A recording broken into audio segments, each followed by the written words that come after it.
Baik, Assalamualaikum warahmatullahi wabarakatuh.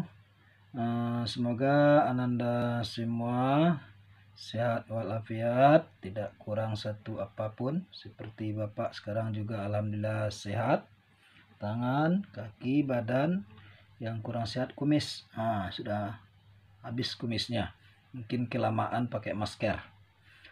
Baik, udah lama kita tidak tatap muka.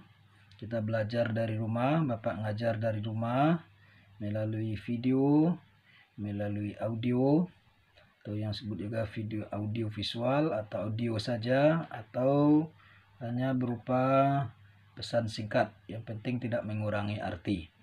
Karena tempat itu hanyalah sarana untuk belajar. Yang penting itu adalah motivasi internal yang kuat. Baik, kita lanjut materi bab berapa lagi? Kalau lupa bilang babnya, bilang saja bab terakhir. Kita lihat. Ya kan, bab terakhir. Bab terakhir ini membahas tentang keseimbangan hidup dunia dan akhirat.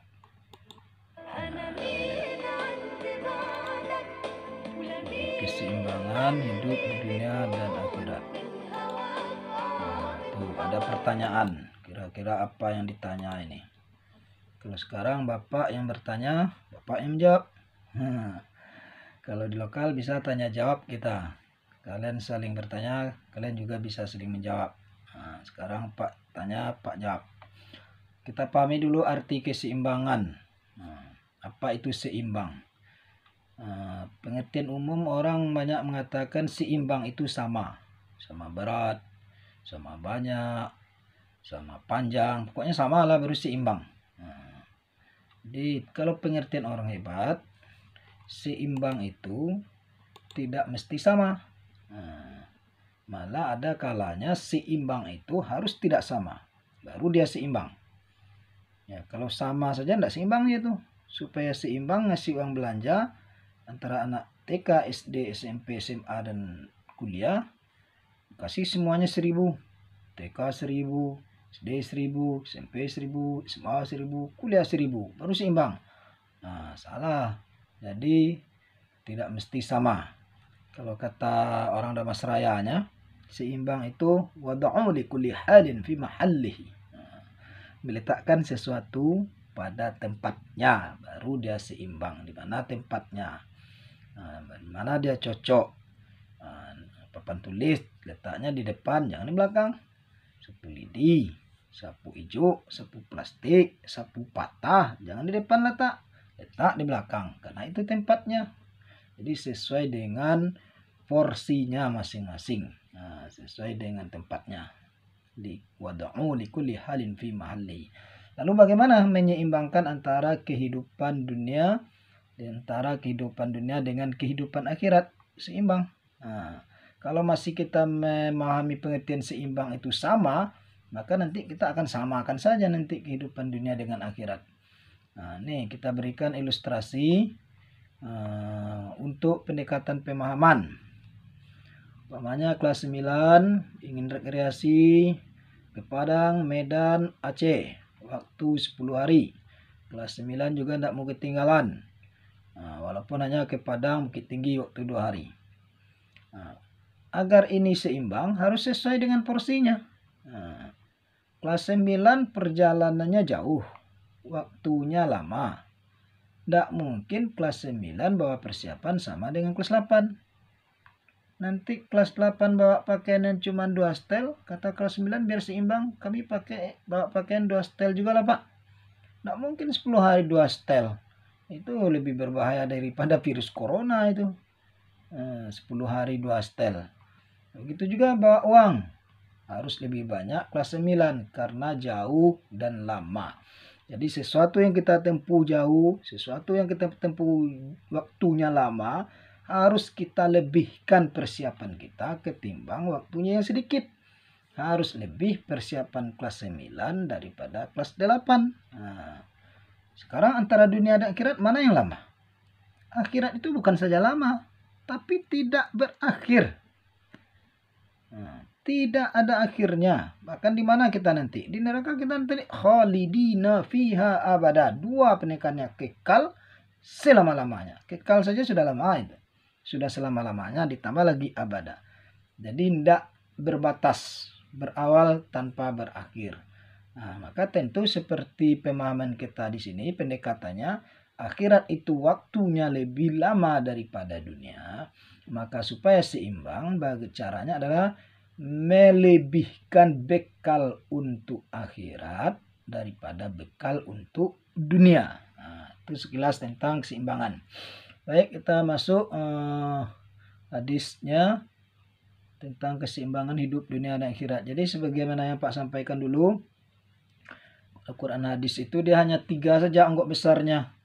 Tajwid, ayat, hadis. Tajwid, ayat, beberapa ayat Al-Quran yang bersifat tematik sesuai dengan tema. Begitu juga hadis yang juga tematik. Apa temanya lalu diambil hadisnya. Bukan semua hadis, bukan semua ayat. Nah, 3 ini aja berkisar. Nah, kalau ayat itu juga nanti lafaz ayat, arti ayat, asbabun nuzul, kemudian isi kandungan, keterkaitan. Nah, itu saja dikuasai. Baik, sekarang masuk hadis. Makanya ada ini yang terakhir. Tentang keseimbangan hidup dunia dan akhirat. Nah, ini dia. Bapak bacakan. Tidak perlu kamu tulis. Karena ini berbentuk video. Bisa kamu lihat. Bahkan bisa kamu percepat videonya ini. Karena kita tidak memiliki belajar di aplikasi. Baik itu Zoom, Classroom, atau aplikasi lain. Banyak kurang kita. Tidak punya paket malahan. Nah, kalian paket tidak cukup. Bapak juga kurang. Nah, jadi nanti kalian putar-putar video ini berulang-ulang. Bapak bacakan hadis ini diriwayatkan oleh Ibnu Asakir dari Anas. Laisa bi khairikum man tarakat dunyahu li akhiratihi wala akhiratuhu lid dunyahu hatta yusiba min huma jami'a fa inna dunya balaun ila al akhirah wala takunu kallan 'alan nas. Tidaklah yang dikatakan baik kamu, kalau arti dasarnya tidak dengan baik kamu orang meninggalkan. Jadi untuk lebih mudah memahaminya, orang yang meninggalkan dunia untuk akhirat. Bukan itu orang yang baik meninggalkan dunia karena akhirat. Dan tidak pula wala akhiratuhu lidunyahu. Tidak pula orang yang meninggalkan akhiratnya karena dunianya. Nah, siapa yang baik? Hatta yusiba minhu majami'a. Sehingga dia peroleh kedua-duanya, dunia dan akhirat tadi bersamaan. Kenapa? Fa inna dunya balaun ilal akhirah. Karena dunia ini merupakan jembatan, balaun, sesuatu yang menyampaikan kita kepada akhirat.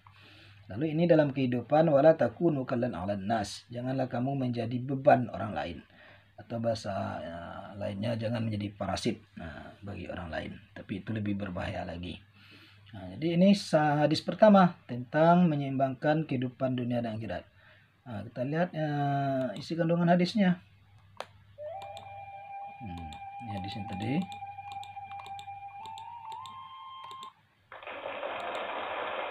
Ini artinya, nah ini isi kandungannya burung 7D. Nah, isi kandungan hadis.